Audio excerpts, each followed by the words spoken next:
ఇప్పుడే కాదు మీరు మనసులో పెట్టుకోండి ఇదే వస్తుంది మొత్తంలో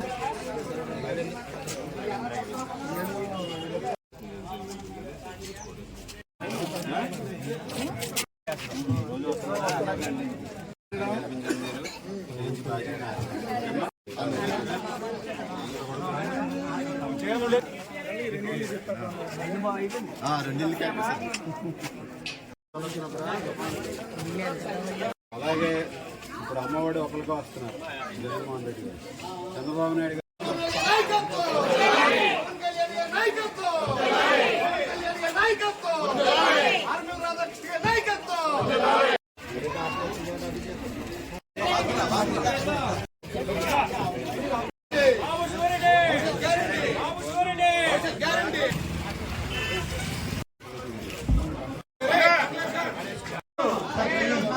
పథకాలు కూడా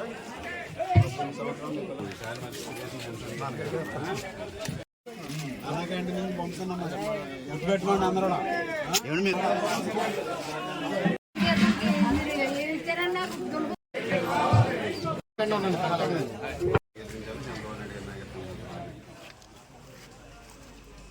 బాబు ష్యూరిటీ భవిష్యత్ గ్యారంటీ కార్యక్రమం అత్తిలి గ్రామంలో ఇంటింటికి ప్రచార కార్యక్రమంలో భాగంగా ప్రతి ఇంటికి వెళ్ళి ఇక్కడ స్థానికులను కలిసి ఈరోజు వైఎస్ఆర్ కాంగ్రెస్ పార్టీ అధికారంలోకి వచ్చిన తర్వాత వారికి జరిగినటువంటి అన్యాయాన్ని వివరిస్తూ ముఖ్యంగా నిత్యావసర వస్తువుల ధరల పెరుగుదల కానీ, విద్యుత్ ఛార్జీల పెరుగుదల కానీ, పన్నుల పెరుగుదల కానీ, ఈ విధంగా వారి మీద పడినటువంటి భారం ఈ 4.5 సంవత్సరాల్లో ఏ విధంగా ఉందనేది ప్రతి ఒక్కరికి కూడా ఇంకా వివరించి చెప్పడం జరుగుతుంది. అదేవిధంగా రాబోయే రోజుల్లో తెలుగుదేశం జనసేన ప్రభుత్వం అధికారంలోకి వచ్చిన తర్వాత చంద్రబాబు నాయుడు గారు, పవన్ కళ్యాణ్ గారు నాయకత్వంలో వారికి లభించేటటువంటి పథకాలను కూడా వివరించడం జరుగుతుంది. మహాశక్తి పథకంలో భాగంగా మహిళలందరికీ కూడా 18 సంవత్సరాలు దాటినటువంటి మహిళలందరికీ నెలకి 1500 రూపాయలు చొప్పున సంవత్సరానికి 18,000 రూపాయలు. అలాగే ఈరోజు వైఎస్ఆర్ కాంగ్రెస్ పార్టీ అమ్మఒడి ఇంట్లో ఎంతమంది పిల్లలు ఉన్నా ఒకరికే ఇస్తుంది.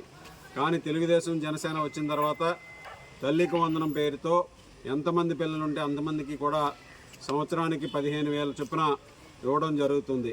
అలాగే మహిళలకి సంవత్సరానికి 3 గ్యాస్ సిలిండర్లు, బస్సు ప్రయాణం ఉచితంగా జిల్లాలో ఎక్కడైనా చేసే విధంగా కూడా ఈరోజు పథకాలను ఇవ్వడం జరిగింది. అలాగే రైతుకి అన్నదాత పథకం ద్వారా ప్రతి ఒక్కరికి 20,000 రూపాయలు అందించడం జరుగుతుంది. దాంతోపాటుగా యువగలం పేరుతో ఈరోజు ఎవరైతే ఉన్నారో ఉద్యోగాలు రానటువంటి యువతకు అందరికీ కూడా 3,000 చొప్పున వాళ్ళకి ఉద్యోగం వచ్చే వరకు కూడా నిరుద్యోగ భృతి అందించడం జరుగుతుందని సందర్భంగా తెలియజేస్తున్నాం.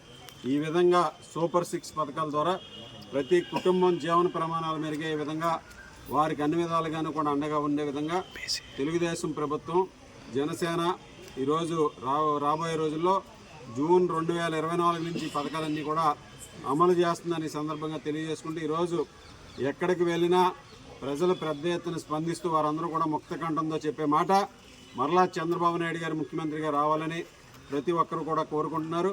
ఈరోజు ప్రజల్లో ఈ ప్రభుత్వం మీద తీవ్ర అసంతృప్తితో ఉన్నటువంటి పరిస్థితి మన అందరూ కూడా ఈరోజు గమనించి వారందరూ కూడా రాబోయే రోజుల్లో మళ్ళీ తెలుగుదేశం ప్రభుత్వం రావాలని ఆకాంక్షిస్తూ ఆశీర్వదించడం స్వాగతించదగ్గ విషయం అని సందర్భంగా తెలియజేసుకుంటున్నాం.